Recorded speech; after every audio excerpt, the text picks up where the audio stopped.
Good morning बच्चों, very very good morning. Sunday special. Sunday special में क्या करना है बेटा, आपने पूरे वीक में जो भी पढ़ा है सिलेबस को उस पे बेस्ड क्वेश्चंस की रिटन प्रैक्टिस करनी है।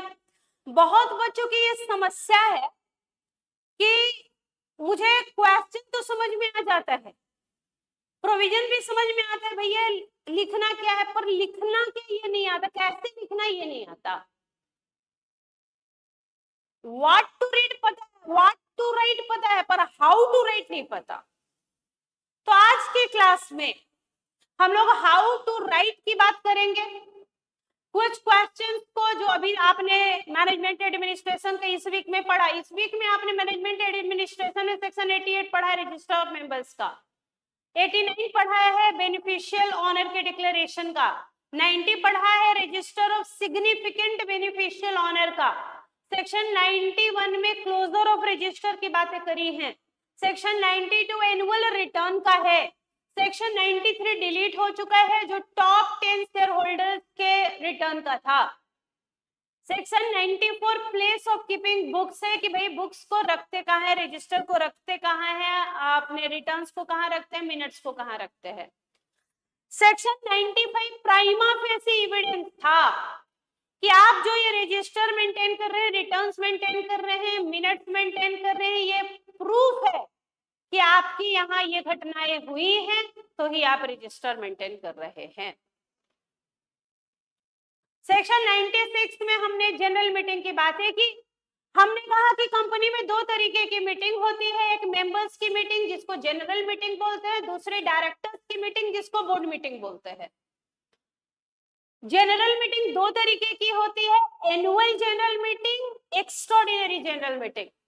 एनुअल जनरल मीटिंग में आपने कहा कि फर्स्ट एजीएम का प्रोविजन और सब्सिक्वेंट एजीएम के क्या प्रोविजन होते हैं। उसके बाद आप सेक्शन 97 में आए, एजीएम बाय एनसीएलटी। सेक्शन 98 था ईजीएम बाय एनसीएलटी। और अगर आप सेक्शन 96, 97, 98 को कॉन्ट्रावेंशन करते हैं तो सेक्शन 99 में आपके ऊपर फाइन लगेगी। ये बात आपने 99 में करी है। तो 88 से 99 तक के सेक्शंस आपके कंप्लीट हो चुके हैं। इस वीक में हमने ये पढ़ा है। 17 तारीख से हमने क्लास स्टार्ट किया, 17, 18, 19, 20 4 दिन में हमने जितना पढ़ा, आज हम उसको उस पे क्वेश्चन, उसकी प्रैक्टिस, आपको कितनी अंडरस्टैंडिंग हुई है, क्या आप क्वेश्चन पढ़ के और आंसर्स बता पा रहे हैं, क्या आंसर क्या होना चाहिए, और क्या जब बेटा क्वेश्चन पढ़ते हैं तो पूछा क्या है, हम बताते क्या है, क्या ये सेम है कि वो पूछता कुछ है, आप बताते कुछ है, मार्क्स वो कुछ देता है, आप कुछ और सोचते हैं, आपका रिजल्ट कुछ और हो जाता है और आपका प्रेडिक्शन कुछ और रहता है। तो देखें कि हम कहाँ कहाँ गलत सोचते हैं, बच्चे हमारे कहाँ गलत सोच सकते हैं। और हाउ टू राइट, हम आंसर लिखेंगे कि ऐसे ही लिखा जाता है, तुम सारे आंसर इसी फॉर्मेट में लिख के आना। तो how to write an answer, इस पे हम बातें कर रहे हैं। तो चलिए, हमारे सामने जो हमने सेक्शंस पढ़े हैं उन पे बेस्ड पूछे गए आईसीआई में आए हुए क्वेश्चंस हैं। सारे बच्चे क्वेश्चन नंबर 1 को रीड करें।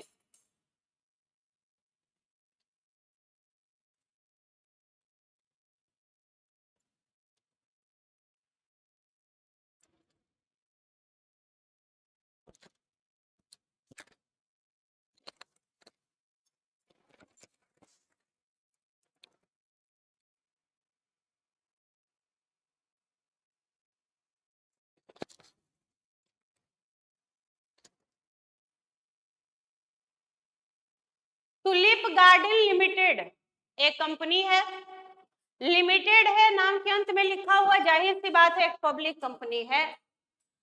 टुलिप गार्डन लिमिटेड एक कंपनी है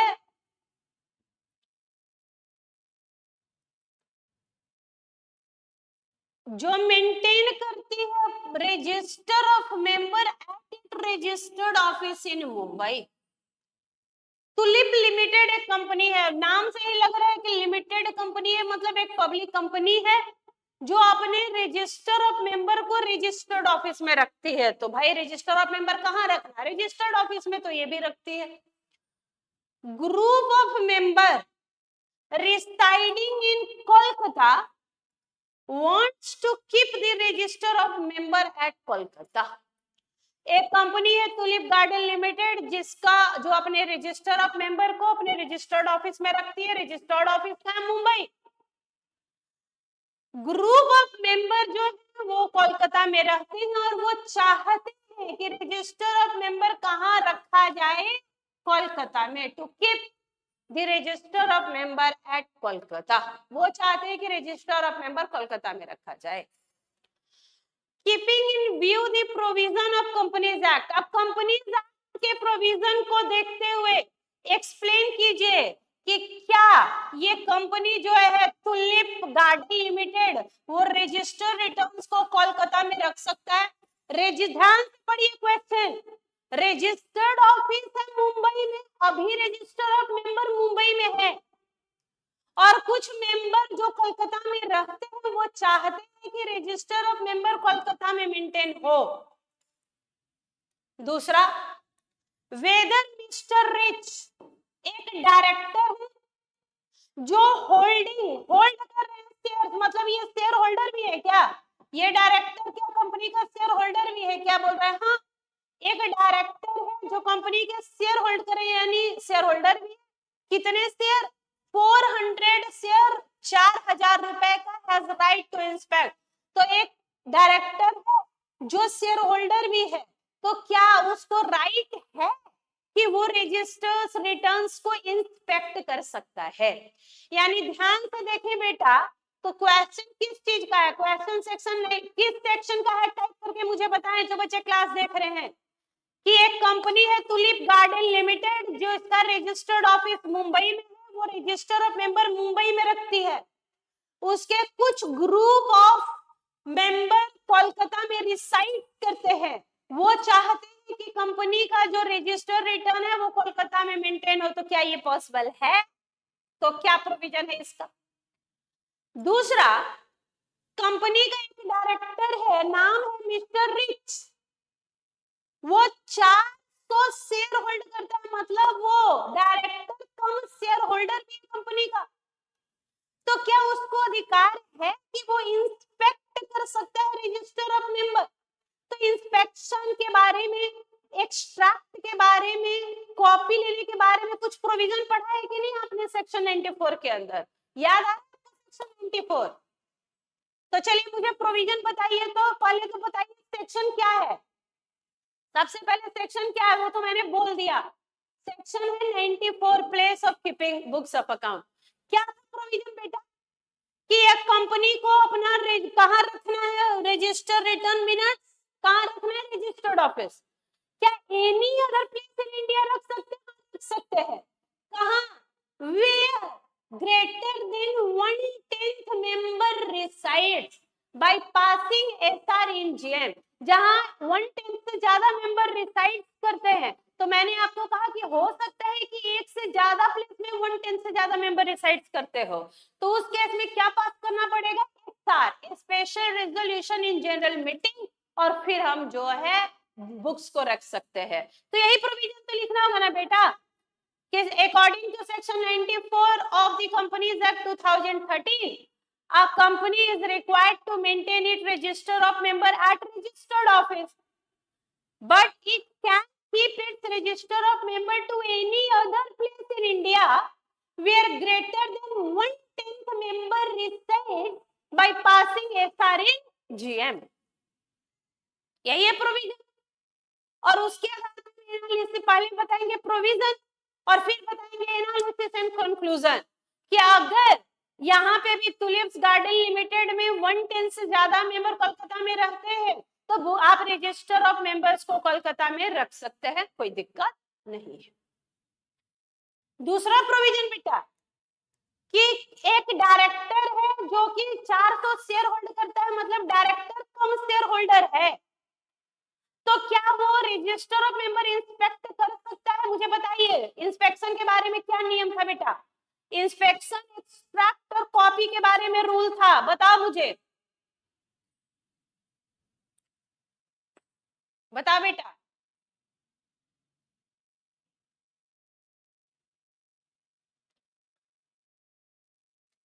share member, debenture holder, other security holder inspect कर सकते थे बुक्स को, रजिस्टर को, रिटर्न्स को, मिनट्स को free of cost. Any other अगर इंस्पेक्ट करना चाहते थे तो उनको फी देना पड़ता था, जो आर्टिकल बोलता था मैक्सिमम ₹50 पर इंस्पेक्शन था, और अगर गवर्नमेंट अथॉरिटी थी तो फ्री ऑफ कॉस्ट इंस्पेक्शन था। याद आ इंस्पेक्शन का प्रोविजन।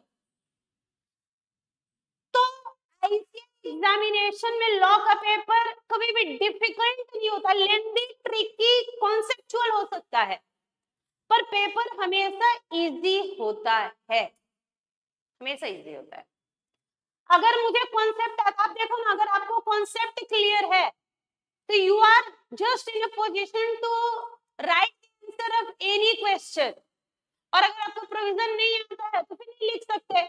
बहुत बच्चे एक बात बोलते हैं मुझे कि मुझे लॉ याद नहीं होता। बेटा अगर फाउंडेशन में तुम ये बात बोलोगे ना, जहाँ बकवास कुछ चीजें याद करनी है तो कि याद नहीं होता, तो समझ में आएगा। इंटर में तो अगर आप ध्यान से देखिए तो अंडरस्टैंडिंग, कंपनीज एक्ट पूरे अंडरस्टैंडिंग पे है बेटा। पूरे कंपनीज एक्ट में ये होता है और आपको वैसा ही क्वेश्चन होता है। कंपनीज एक्ट में दिक्कत ही नहीं होती। बचा अदर लॉ। अदर लॉ अगर हमने 4-5 बार अच्छे से रिवाइज किया है तो अदर लॉ के क्वेश्चन भी हम आराम से बना पाएंगे, हमें कोई दिक्कत नहीं होगी।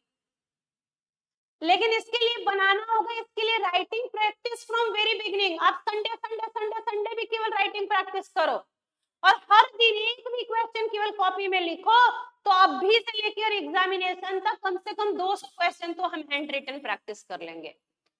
फिर आपको कभी भी राइटिंग प्रैक्टिस, रिटन राइटिंग में दिक्कत होता है, ये सवाल ही नहीं है। तो पहला क्वेश्चन समझ गए। क्वेश्चन मिलते ही पहले क्वेश्चन समझिए, क्योंकि आधा गेम वही खत्म हो जाएगा जब हम क्वेश्चन समझ चुके होंगे। दूसरा क्वेश्चन, हम थोड़ा सा क्वेश्चन देखें फिर आंसर्स में इनके आएंगे। आइए बेटा, दूसरा question, there are certain entities to which the company's significant beneficial owner rules are not applicable, list them। आपको जब हम पढ़ा रहे थे एसबीओ सेक्शन 90, तो हमने कहा कि सेक्शन 90 के प्रोविजंस अप्लाई नहीं होते हैं। कहां कहां? अगर किसी रिपोर्टिंग एंटिटी, मतलब हम जिस कंपनी की बात कर रहे हैं, अगर किसी रिपोर्टिंग कंपनी का share investor education protection fund के पास है, सेक्शन 125 वाला, जो डिविडेंड चैप्टर में इन्वेस्टर एजुकेशन प्रोटेक्शन फंड था, तो अगर किसी कंपनी के शेयर्स आईपीएफ होल्ड कर रहा है, अगर किसी कंपनी के शेयर्स उसकी होल्डिंग कंपनी होल्ड कर रही है, तो उसने तो डिक्लेरेशन दिया होगा कि वो एसबीओ है बेंड 2 में, आरओसी को बताया होगा ना। तीसरा, अगर किसी कंपनी के share central government, state government, local authority hold करती है, अगर किसी कंपनी के शेयर या किसी कंपनी पे पार्शियली या होली कंट्रोल हो जाए गवर्नमेंट का या दूसरी कंपनी का, या जो इन्वेस्टमेंट व्हीकल्स थे जैसे म्यूचुअल फंड, या वो फंड जिसको आप आरबीआई ने, आईआरडीए ने, पेंशन फंड रेगुलेटरी अथॉरिटी ने बनाया हुआ है, तो अगर वो लोग किसी कंपनी के एफबीओ है, मतलब किसी कंपनी के 10% से ज्यादा पेड अप शेयर कैपिटल या वोटिंग राइट या डिविडेंड राइट उनके पास है, तो उनको डिक्लेरेशन देने की जरूरत नहीं थी, क्योंकि section 90 is not applicable to them. तो आपसे यही क्वेश्चन पूछा है कि वो कुछ एंटिटी ऐसे हैं जिनके ऊपर कंपनी का सिग्निफिकेंट, अब जब हम आपको पढ़ा रहे थे तो मैंने आपको इसको इंपॉर्टेंट मार्क कराया था कि बेटा 5 नंबर के लिए आईसीआई का फेवरेट क्वेश्चन है कि आप बताइए कि कहां सिग्निफिकेंट बेनिफिशियल ऑनर का रूल ही नहीं लगता है। तीसरा क्वेश्चन, सारे बच्चे ध्यान से पढ़ेंगे, और अगर आप मेरी क्लासेस देख रहे हैं और आप पढ़ रहे हैं तो आप यहाँ चैट बॉक्स में क्वेश्चन 3 के प्रोविजन क्या होने चाहिए मुझे बताएंगे। चलिए सारे बच्चे क्वेश्चन नंबर 3 पढ़ें, सारे बच्चे क्वेश्चन नंबर 3 पढ़ेंगे। चलो क्वेश्चन नंबर 3 सारे बच्चे पढ़ेंगे। Infotech limited was incorporated on 1/4/22। ध्यान से, ऐसे क्वेश्चन जहां फैक्ट और फिगर्स पे क्वेश्चन चल रहा हो, वर्किंग नोट में उसका एक डायग्राम बनाइए और उसके बाद देखिए कि कैसे कैसे क्या मूव कर रहा है। पहले दिया हुआ है बेटा, इन्फोटेक लिमिटेड इनकॉर्पोरेट हुआ है 1/4/22 को। No general meeting of the company has been held till 30/4/24। Infotech 1/4/22 को बना है, कोई जनरल मीटिंग 30 अप्रैल 24 तक नहीं हुआ है। Discuss the provision of companies act regarding the time limit of holding first AGM. First AGM का टाइम लिमिट बताओ। कंपनी इनकॉर्पोरेट हुई है 1/4/22 को, आप मुझे बताओ फर्स्ट एजीएम कब तक हो जाना चाहिए। डेट लिखिए, आप चैट बॉक्स में लिखिए कि कब तक। अभी अगर आप लाइव क्लास देख रहे हैं तो अभी जवाब दीजिए, आप अगर रिकॉर्डेड क्लास देख रहे हैं तो जवाब दीजिए कि इस कंपनी का फर्स्ट एजीएम कब तक हो जाना चाहिए था। और पावर बताइए रजिस्ट्रार का, to grant extension of time for the first AGM. क्या फर्स्ट एजीएम के लिए पावर है आरओसी को कि वो टाइम पीरियड का एक्सटेंशन दे सकता है? चलिए आंसर बताना शुरू करें। बताइए पहले कि फर्स्ट एजीएम का टाइम पीरियड, और दूसरा बताइए कि क्या आरओसी को पावर है to grant extension of time period. बताएं।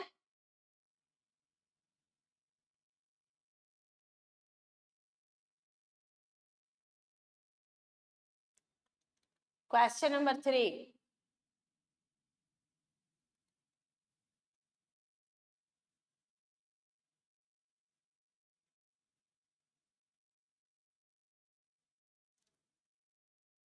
बताइए बेटा क्वेश्चन नंबर 3 पढ़ के कि अगर एक कंपनी इन्फोटेक लिमिटेड इनकॉर्पोरेट हुई है 1/4/22 को, तो इसका फर्स्ट एजीएम कब तक हो जाना चाहिए, और क्या आरओसी को पावर है फर्स्ट एजीएम के केस में टाइम पीरियड एक्सटेंशन देने का। जवाब देंगे।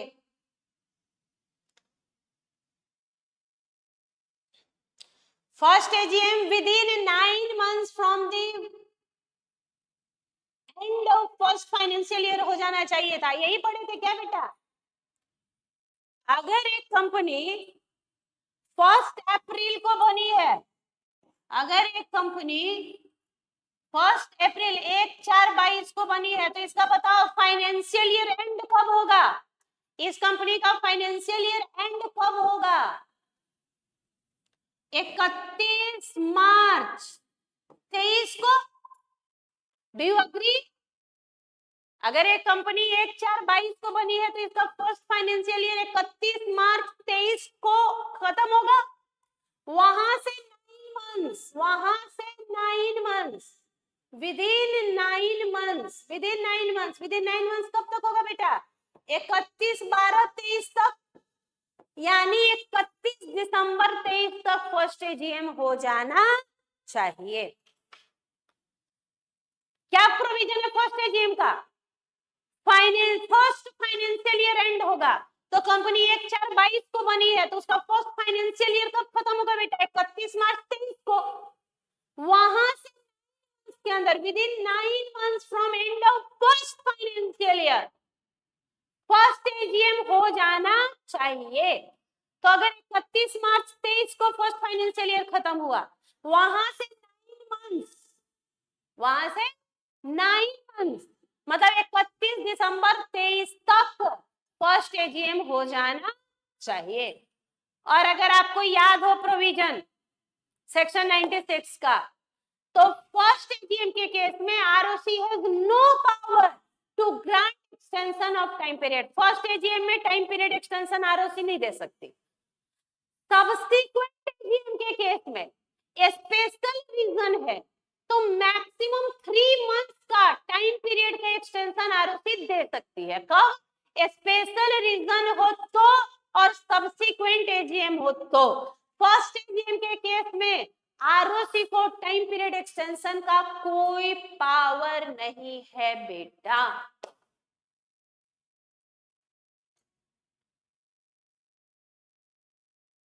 Next question, supermart limited, supermart limited called its AGM in order to lay down financial statement for approval। AGM करा रहा था, फाइनेंशियल स्टेटमेंट अप्रूव करना था। Due to want quorum, quorum का मतलब होता है कि भैया मिनिमम नंबर ऑफ मेंबर कितने हो तो ही मीटिंग वैलिड होती है। पढ़ेंगे हम सेक्शन 103 में कि अगर कंपनी प्राइवेट है तो भैया 2 से कम में मीटिंग हो ही नहीं सकती। अगर कंपनी पब्लिक है तो हमें डेट ऑफ मीटिंग के दिन नंबर ऑफ मेंबर देखना होता है। अगर डेट ऑफ मीटिंग को अप टू 1000 मेंबर है कंपनी में तो 5 member personally present will form the quorum. 1000 से ज्यादा और 5000 तक मेंबर हैं तो 15 members personally present will form the quorum, और 5000 से ज्यादा मेंबर हैं तो 30 member personally present will form the quorum. तो क्यों नहीं हुआ मीटिंग, क्यों नहीं हो पाया? क्योंकि कोरम नहीं आया था। तो मीटिंग क्या करनी पड़ गई? Cancel, meeting was cancelled. Director did not file, director ने क्या किया बेटा? एनुअल रिटर्न फाइल नहीं किया आरओसी को। Director were of the opinion, director का क्या ओपिनियन था कि time for filing return within 60 days from AGM would not apply as the AGM was cancelled। Director बोल रहे हैं कि भैया 60 दिन के अंदर एजीएम के एनुअल रिटर्न सबमिट होना चाहिए, वो तो हम पे लगेगा। क्यों नहीं लगेगा? क्योंकि एजीएम वाज कैंसल्ड। बोल रहे आपने पढ़ा है, आपने पढ़ा है बेटा सेक्शन 92 एनुअल रिटर्न का, आपने पढ़ा है सेक्शन 92 एनुअल रिटर्न का, जहां आपने कहा कि एक्चुअल एजीएम और due date of AGM whichever is earlier, actual date of AGM और due date of AGM whichever is earlier, वहां से 60 दिन के अंदर एनुअल रिटर्न सबमिट करना है। और अगर नहीं हो पाया मीटिंग, मीटिंग कैंसिल हो जाए, एडजर्न हो जाए, तो भी जिस दिन ड्यू डेट था वहां से 60 दिन, the date on which AGM should have been held, वहां से 60 दिन के अंदर हमें एनुअल रिटर्न सबमिट कर देना है। तो डायरेक्टर का कंटेंशन कि हमें तो जरूरत ही नहीं है क्योंकि हमारा एजीएम कैंसिल है, सही नहीं है लॉ में। नेक्स्ट क्वेश्चन, आप क्वेश्चन पढ़ के, ये सब आईसीए में आए हुए क्वेश्चन हैं, क्या क्वेश्चन टफ है?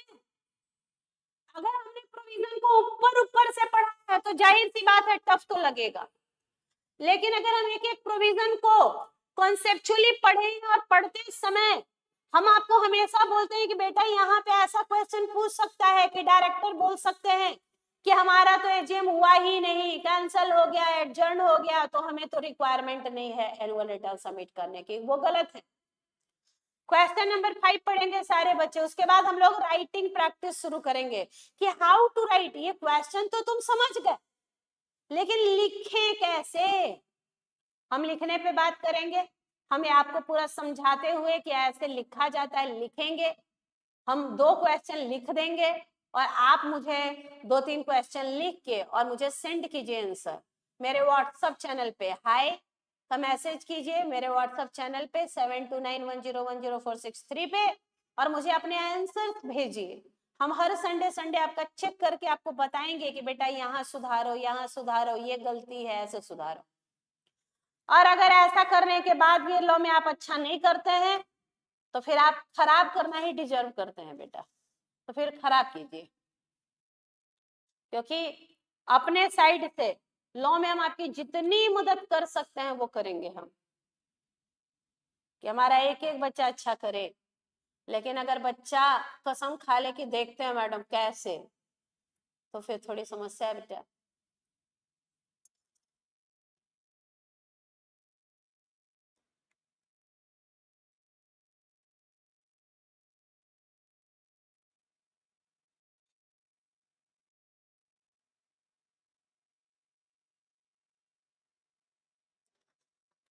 क्वेश्चन नंबर 5 है paid up share capital of Disha home appliance limited 8 crore है बेटा, डिवाइडेड इनटू 80 लाख शेयर 10 रुपए का है, मतलब 8 करोड़ का 8 करोड़ के शेयर्स है, paid up share capital 8 crore का है।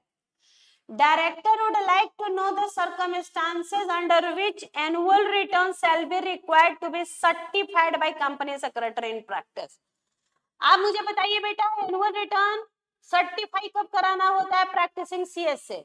अगर कंपनी लिस्टेड है या लिस्टेड नहीं है तो उसका paid up share capital 10 crore या उससे ज्यादा है और टर्नओवर 50 करोड़ या उससे ज्यादा है। याद आ रहा है कुछ याद आ रहा है बेटा? कि अगर कंपनी लिस्टेड है और अगर अनलिस्टेड है तो paid up share capital 10 crore या उससे ज्यादा या टर्नओवर 50 करोड़ या उससे ज्यादा है तो उनका annual return practising company secretary certify करेगा एमजीटी 8 में। याद आ रहा है कुछ प्रोविजन? हाँ ना तो बोलो, याद आ रहा है कुछ provision? PUSC paid up share capital जो है दिशा होम अप्लायंसेस लिमिटेड का करोड़ है, तो बताना है कि क्या इनका एनुअल रिटर्न भी प्रैक्टिसिंग कंपनी सेक्रेटरी सर्टिफाई करेगा क्या एमजीटी 8 में? वो सर्टिफिकेट दे रहा था बेटा एमजीटी 8 में। तो आपने कहा था कि पहला तो हो गया बेटा लिस्टेड कंपनी, इस कंपनी को देख के पता तो नहीं चल पा रहा है कि लिस्टेड है कि नहीं, तो इसको लिस्टेड नहीं मानेंगे हम। क्या मानेंगे? कि फिर ये अनलिस्टेड है, फिर ये अनलिस्टेड कंपनी है। पब्लिक तो है, लिमिटेड है, तो अनलिस्टेड पब्लिक कंपनी है। तो अनलिस्टेड पब्लिक कंपनी लिस्टेड है नहीं तो फिर अनलिस्टेड है। लिस्टेड है तो भैया सर्टिफाई कराना होगा आपको annual return practising company secretary के द्वारा, वो सर्टिफिकेट इश्यू करेगा एमजीटी 8 में। और नहीं तो अनलिस्टेड पब्लिक कंपनी है तो दो लिमिट देखेंगे, paid up share capital 10 crore या उससे ज्यादा या टर्नओवर 50 करोड़ या उससे ज्यादा। आइदर कंडीशन और लगा हुआ है, आइदर कंडीशन कोई भी। तो यहाँ तो पेड अप शेयर कैपिटल केवल 8 करोड़ है, मतलब annual return need not to be certified by practising company secretary in MGT 8। यहाँ तो जरूरत ही नहीं है बेटा, क्योंकि 8 करोड़ ही है, जबकि पेड अप शेयर कैपिटल का क्या लिमिट है? 10 करोड़ या ज्यादा हुआ तो, या टर्नओवर 50 करोड़ या ज्यादा हुआ तो ये थे क्वेश्चन जो अभी आपने पढ़ा है, सब आईसीआई के आए हुए क्वेश्चन हैं, पास्ट ईयर क्वेश्चन है।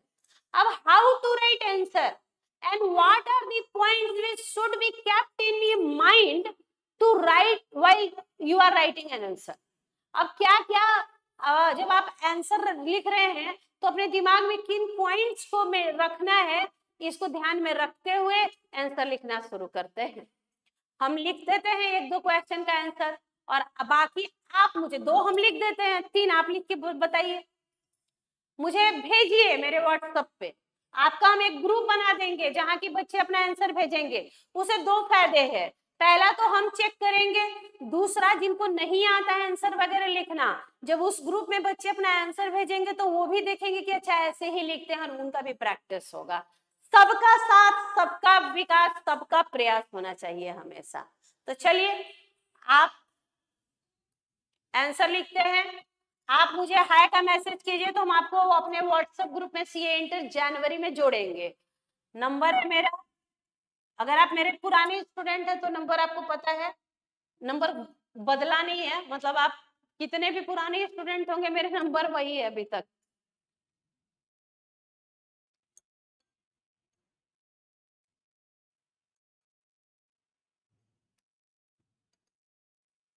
नंबर 16-17 साल से लगभग वही है, तो नंबर तो नहीं बदला है। तो आप मुझे हाय का मैसेज कीजिएगा, क्या पे? व्हाट्सएप पे हाय का मैसेज कीजिएगा 7291010463 पे। तो हम ये जो हैंड रिटन नोट्स है वो भी आपको दे देंगे, आप अपने आंसर्स लिख के मुझे भेजिए, हम चेक कर देंगे। और बताएंगे कि भैया ऐसा ये आंसर में ये गलती है नहीं है, तो आपका राइटिंग प्रैक्टिस भी होता जाए, कॉन्सेप्ट भी होता जाए, लॉजिकली। मुझे क्या चाहिए आपसे? मुझे आपसे चाहिए कि आप अच्छा से अच्छा करें, लॉ में आप बहुत अच्छा करें, और जो आपके जूनियर्स हैं उनको भी बोलें। सीए फाउंडेशन भी पढ़ाते हैं हम कि अगर तुमको फाउंडेशन की क्लास लेनी है, इंटर की क्लास है, तो दूसरे बच्चों को रेफर करें। अगर आपको अच्छा लगता है, मेरी टीचिंग स्टाइल अच्छी लगती है एज ए टीचर, अगर आपको लॉ समझ आता है, तो आप अपने जूनियर्स को और उन लोगों को रेफर कर सकते हैं मेरी क्लास के लिए। और अगर आपने मेरे चैनल को सब्सक्राइब नहीं किया, मेरा अपना चैनल भी है, तो उस पे भी क्लासेस जाती है, तो उस पे भी आप सब्सक्राइब कर दीजिएगा मेरे चैनल को भी, टॉपर्स के चैनल को भी। टॉपर्स के बारे में आप बताइए, टॉपर्स के बारे में आप दूसरे, अगर आप टॉपर्स सीए इंटर का सबसे पुराना कोचिंग इंस्टीट्यूट है नॉर्थ इंडिया में, लगभग दिल्ली में, तो अब दूसरे बच्चों को भी बताइए। फाउंडेशन इंटर की फेस टू फेस क्लासेस भी हमारी लक्ष्मी नगर में हैं, और ऑनलाइन क्लासेस भी हैं, तो आप अपने जूनियर्स को भी बताएं, उनका भी फायदा हो। तो चलिए बेटा शुरू करते हैं लिखना। ये थे क्वेश्चन जो हमने लास्ट क्लासेस में पढ़े हैं।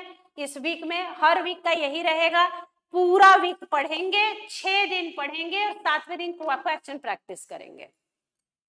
तो चलिए आते हैं लिखने में। आप मुझे हाय का मैसेज कर दीजिएगा, क्वेश्चन हम आपको भेज देंगे, ये वाला पीडीएफ। और ऐसे ही सेट 1 सेट 2, हर जैसे इस संडे को सेट 1 था 21 तारीख को, तो 28 तारीख को सेट 2 होगा, ऐसे करके हम लोग क्वेश्चन प्रैक्टिस करेंगे। तो चलिए लिखते हैं। अब लिखते हैं, मैंने आपको बोला 100 पेज की एक कॉपी बना लीजिए और संडे संडे उसको लिखिए, और देखिए कि लास्ट में आज के 3 महीने बाद कितने सारे क्वेश्चन तुमने प्रैक्टिस कर डाले। चल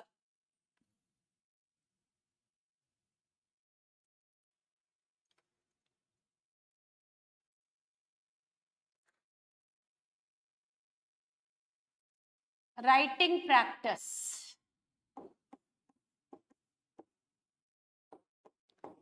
राइटिंग प्रैक्टिस, ये इंटर लॉ सेट 1।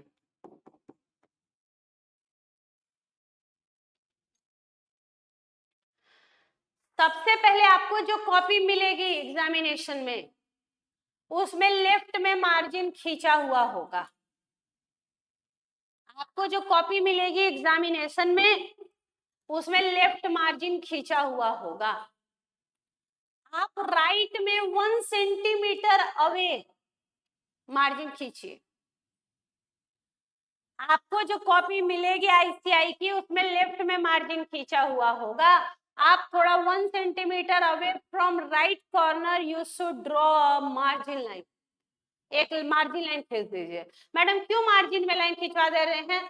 बेटा एग्जामिनेशन में क्या होता है कि ऐसे लिखते लिखते हम यहाँ लिख रहे हैं, मान लो एग्रीमेंट, एग्रीमेंट, इसमें पता चलता है कि एंटी जो है वो हम डेस्क पे लिख के आ गए, तो आप डेस्क पे जो लेटर्स लिख के आएंगे वो कौन पढ़ेगा? और नहीं तो चाय पी रहा था आपका जो कॉपी चेक कर रहा था, चाय गिर गया यहाँ, जैसे ही यहाँ चाय गिरा, उसने चाय को ऐसे किया, पता चला मिट गया 2 वर्ड क्या लिखा हुआ था। तो थोड़ा हम अपने आप को रिस्ट्रिक्ट कर रहे हैं एक जैसा यूनिफॉर्म प्रेजेंटेशन करने के लिए। तो हमने क्या कहा? हमने कहा कि लेफ्ट में मार्जिन खींचा हुआ होता है, राइट में 1 सेंटीमीटर अवे हमने एक मार्जिन खींच दिया।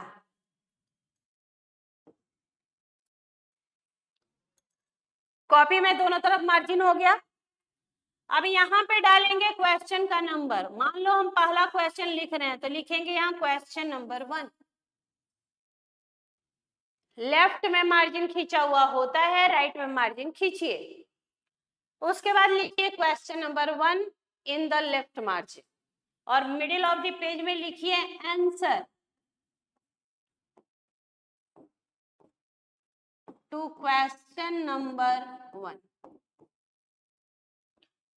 मिडिल ऑफ द पेज में ऊपर में लिख दीजिए आंसर टू क्वेश्चन नंबर 1। दोनों तरफ हो गया मार्जिन, लेफ्ट में भी मार्जिन, राइट में भी margin.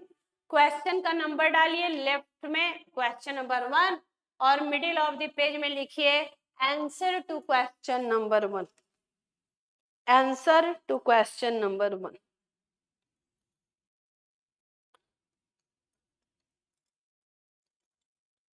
Answer to question number 1। उसके बाद सबसे पहले लिखते हैं हम प्रोविजंस। क्वेश्चन कोई भी हो आंसर ऐसे ही जाएगा। हम क्या लिखते हैं? प्रोविजंस। प्रोविजंस को लिख के अंडरलाइन करें और बड़ा ब्रैकेट ओपन करें और यहाँ पे मेंशन करें आप सेक्शन का नाम। यहाँ पे मेंशन करें आप सेक्शन का नाम। तो सेक्शन क्या है? Place of keeping books of account, section 94 of the companies Act 2013। क्या लिखते हैं प्रोविजन में? सबसे पहले section 94 of the companies act 2000। Section का नंबर, सेक्शन का नंबर, सेक्शन का नाम नहीं लिखना है यहाँ पे, सेक्शन का नंबर और एक्ट का नाम। सेक्शन का नंबर और एक्ट का नाम लिखिए। Provision section 94 of the companies Act 2013। Section का नंबर, एक्ट का नाम। ये लिखने के बाद आप लिख रहे हैं आंसर क्वेश्चन नंबर 1 का। तो आप क्वेश्चन नंबर 1 का 1 लिख रहे हैं। क्वेश्चन नंबर 1 का 1 provision section 94 of the companies act. क्या लिखिएगा? एज पर, पहला हम 1 2 में लिखेंगे पॉइंट्स, हम पैराग्राफ में आंसर नहीं लिखेंगे। हम बेटर प्रेजेंटेशन के लिए अपने आंसर्स को, क्योंकि कुछ क्वेश्चन ऐसे भी मिलेंगे आपका जो मल्टीपल प्रोविजन के हैं, जहां हमें 2-3 प्रोविजन लिखना होगा, तो हम क्वेश्चन पैराग्राफ में प्रोविजन नहीं लिख रहे हैं, हम पॉइंट्स में लिखेंगे आंसर। पॉइंट से हमेशा आपका प्रेजेंटेशन ज्यादा अच्छा और अट्रैक्टिव होता ही होता है। तो सबसे पहले लिखेंगे क्या? as per the provision of section 94 of the Companies Act 2013। As per the provision of section 94 of the Companies Act। आप इसको ऐसे भी लिख सकते हैं कि according to the provision of section 94 of the companies act. जो हमने एज पर लिखा है उसको आप अकॉर्डिंग टू भी लिख सकते हैं बेटा, कोई दिक्कत नहीं है। एज पर the provision of section 94 of the companies act, the register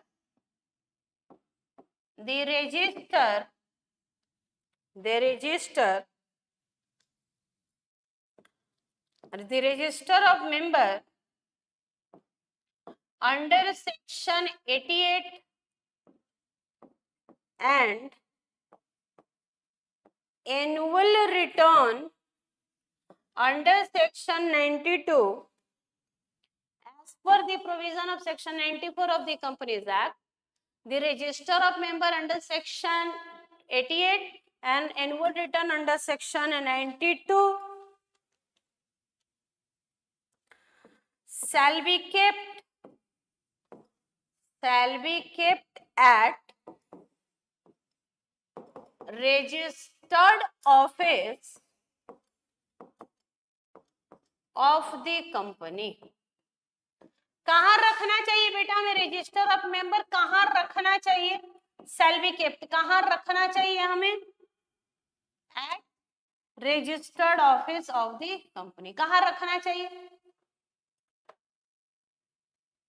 as per provision 90 as per the provision of section 94। ये आप लिख सकते थे according to section 94 of the Companies Act 2013, the register of member जो हमने maintain किया है 88 में और जो एनुअल रिटर्न बनाया है 92 में, shall be kept at registered office of the company। कहाँ रखना है बेटा? रजिस्टर्ड ऑफिस में रखना है। प्रोवाइडेड आप एनी अदर प्लेस इंडिया भी रख सकते हैं, एक्सेप्शन प्रोवाइडेड आप एनी अदर प्लेस भी रख सकते हैं, where more than 1/10 member reside by passing a special resolution in general meeting. तो वही बात लिखिए, Second, provided that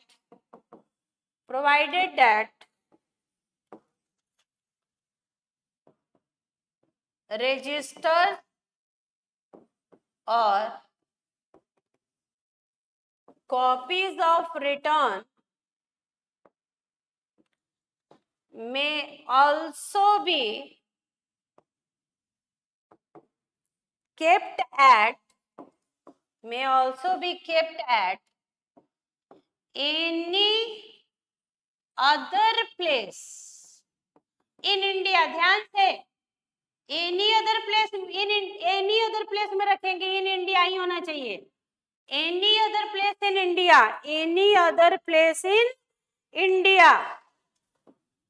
where more than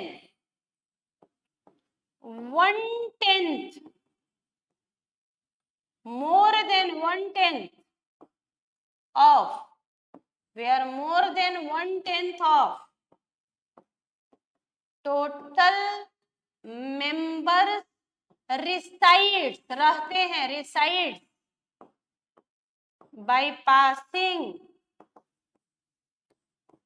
a special resolution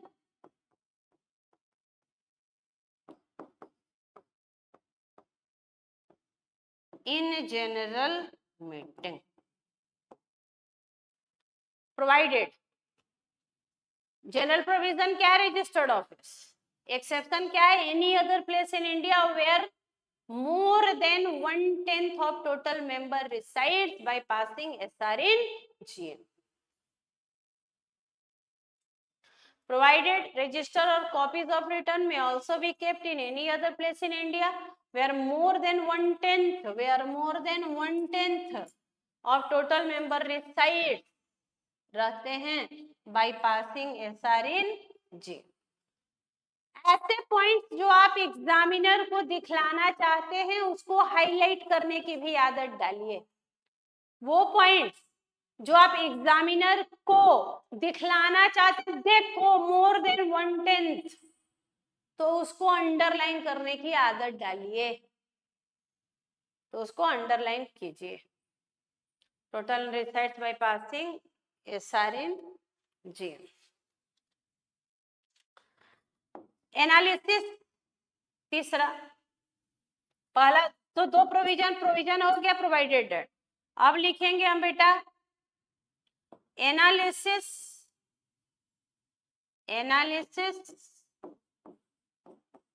and conclusion. Analysis conclusion बताइए कि जो दिया हुआ है उसमें क्या बोल रहा है. बोल रहा है कि टुलिप गार्डन लिमिटेड का रजिस्टर ऑफ मेंबर उसके रजिस्टर्ड ऑफिस मुंबई में है, लेकिन कुछ मेंबर चाहते हैं कि कोलकाता में रहे. तो हो सकता है अगर कोलकाता में मोर देन 1/10 मेंबर रिसाइड्स करते हैं तो by passing SR in G. Analysis conclusion. Tulip Gardens Limited can also keep the registers and return at Kolkata. Tulip Gardens Limited can also keep the register and return at Kolkata after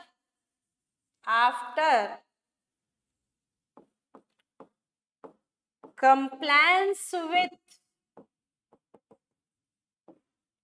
above provisions, provided more than 1/10 of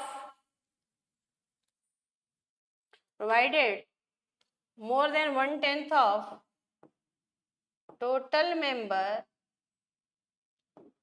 resides at Kolkata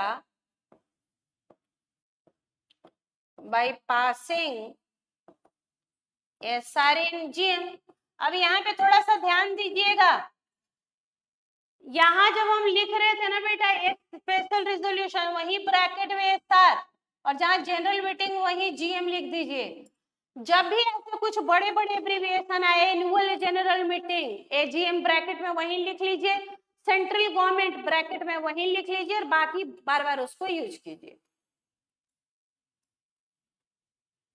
तो tulip garden can also keep register and return at Kolkata after compliance with above provision, provided more than 1/10 total member resides होते हो bypassing SR इन GM।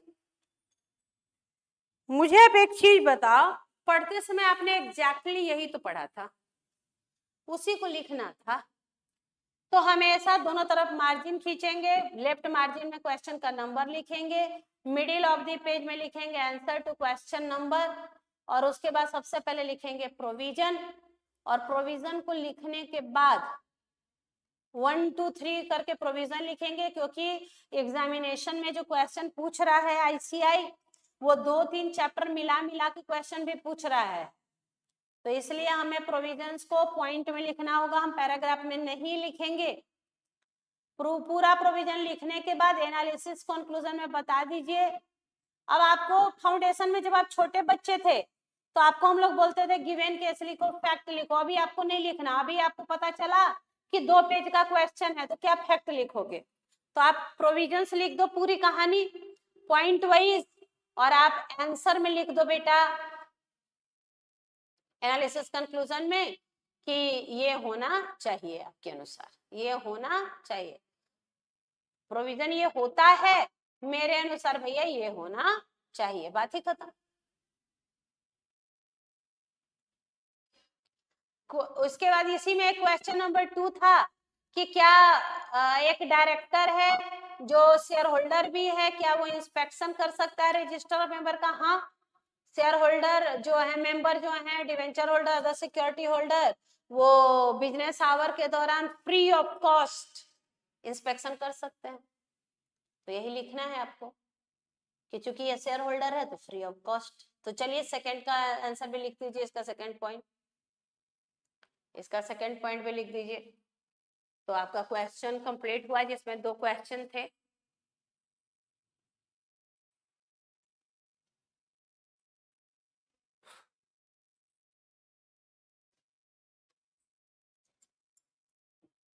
Left में margin, right में margin. Question number 1 का 2 point है, answer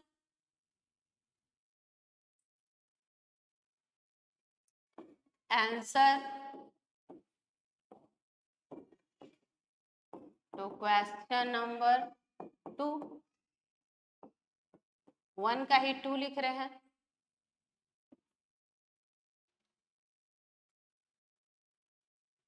provision लिखिए, provision क्या है?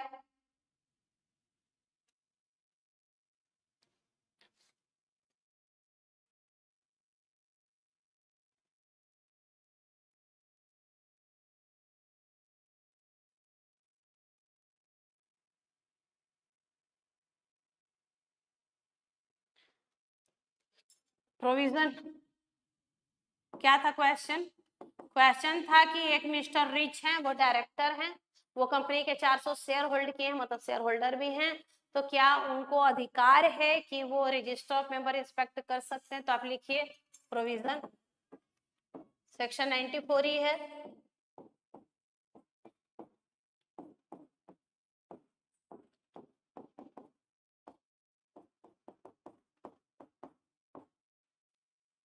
Provision बता दीजिए, क्या बोलिएगा, क्या बोलिएगा आप?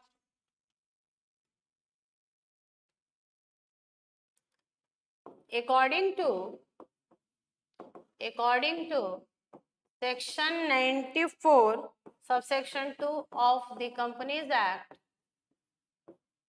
सब सेक्शन याद ना हो तो केवल सेक्शन ही लिखें। According to section 92 subsection 2 of the companies act 13,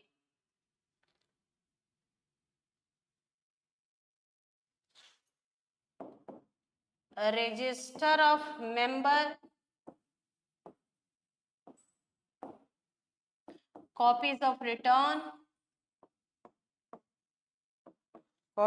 return shall be open for inspection by any member, debenture holder, other security holder,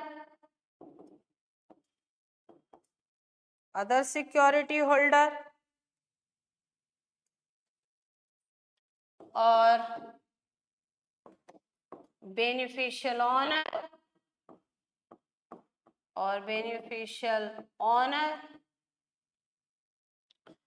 during business hour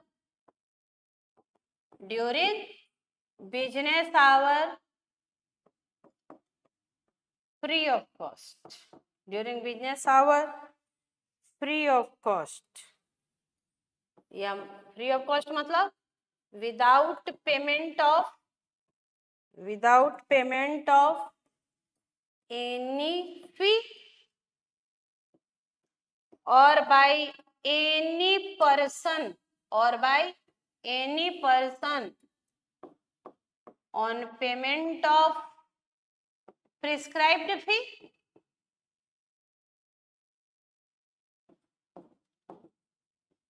यही है ना प्रोविजन बेटा, कि रजिस्टर ऑफ मेंबर या copy of returns shall be open for inspection by member, debenture holder, other security holder, beneficial owner during business hour without payment of any fee or by any person और अगर कोई आप नहीं है ये member, debenture holder, security holder, तो कोई भी कर सकता है ऑन पेमेंट ऑफ प्रिस्क्राइब फी। ये है प्रोविजन। अब आप बता दीजिए एनालिसिस एंड कंक्लूजन। अब बता दीजिए आप एनालिसिस कंक्लूजन में मिस्टर रिच जो हैं शेयर होल्डर हैं कंपनी का, तो उनको राइट है कि इंस्पेक्ट कर सकते हैं बिजनेस आवर में without any fee. Since mister rich is the shareholder of the company, hence he has a right to inspect register of member during business hour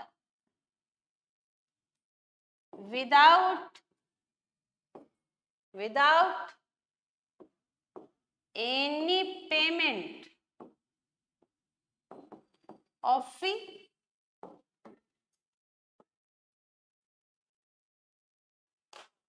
analysis conclusion, चूंकि mister rich कौन है, since mister rich कौन is the share holder, hence he has the right to inspect register of member during business hour without any payment of fee। सब कुछ question में दिया गया है, क्वेश्चन से ही हम पूरा लैंग्वेज लेंगे और हम केवल प्रोविजन बता देंगे कि भैया ये प्रोविजन होता है। Practice makes a man perfect. अब आपको प्रैक्टिस करनी होगी। हाउ टू राइट मैंने बता दिया।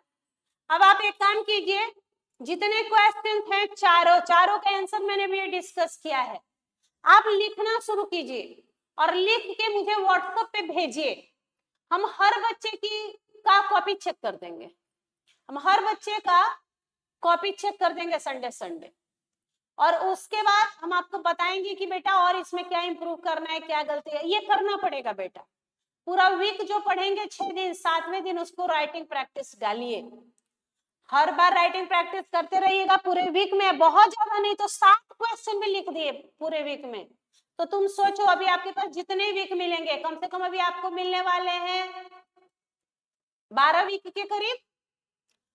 1-2 वीक छोड़ 10 ही वीक ले लो, 10 वीक और 7 क्वेश्चन भी कर रहे हैं तो 70 क्वेश्चन हो गया, और बाकी क्वेश्चन ऐसे देख भी रहे हैं तो 100-150 क्वेश्चन की प्रैक्टिस हम कर लेंगे बेटा, ये करना पड़ेगा। तो चलिए, क्वेश्चन मैंने आपको डिस्कस किया, एक बार क्वेश्चन का आंसर लिख लीजिए। आप आंसर लिखते समय अगर आपको आंसर लिखने में दिक्कत हो रही है तो आईसीआई में जो सजेस्टेड आंसर दिया है आईसीआई के डिस्क्रिप्टिव, उसका सहारा लीजिए और 1-2 बार लिखिए, लिखने आ जाएगा। 10, 12, 15, 20, 50 क्वेश्चन लिखते लिखते तो आ ही जाएगा ना बेटा। अभी आपने जो क्वेश्चंस देखे ये आईसीआई में दिए हुए हैं। आईसीआई का क्वेश्चन नंबर 4, 9, 10, 13 और 20। फिर से बोल दें, ये क्वेश्चन जो हम लोगों ने डिस्कस किया ये आईसीएआई में दिया हुआ है, क्वेश्चन नंबर 4, 9, 10, 13 और 20। राइटिंग प्रैक्टिस कीजिए, आंसर्स लिखते समय फॉर्मेट यही होगा, प्रोविजन, एनालिसिस, कंक्लूजन। अभी आप लिखते समय आप आईसीआई के सजेस्टेड को मॉड्यूल का सहारा लीजिए, कोई दिक्कत नहीं है, आना चाहिए प्रैक्टिस का। 1 महीने के अंदर आपको लॉ में राइटिंग आनी चाहिए कि चाहे कुछ भी हो, मुझे प्रोविजन आता है तो मैं लिख के आऊंगा। Thank you very much. कल सुबह फिर मुलाकात होगी सुबह 9 बजे, जहां हम लोग बढ़ेंगे ईजीएम को आगे। ईजीएम कल पढ़ेंगे, नोटिस पढ़ेंगे, एक्सप्लेनेटरी स्टेटमेंट पढ़ेंगे, कोरम पढ़ेंगे और चेयरमैन तक कल की क्लास में करेंगे। तो कल सुबह 9 बजे फिर आपसे मुलाकात होगी। तब तक लगे रहें, पढ़ते रहें, स्वस्थ रहें, व्यस्त रहें, मस्त रहें। और अगर आपको मेरी क्लासेस अच्छी लगती हैं तो दूसरे को भी बताएं। Thank you very much, good bye, कल फिर मुलाकात होगी।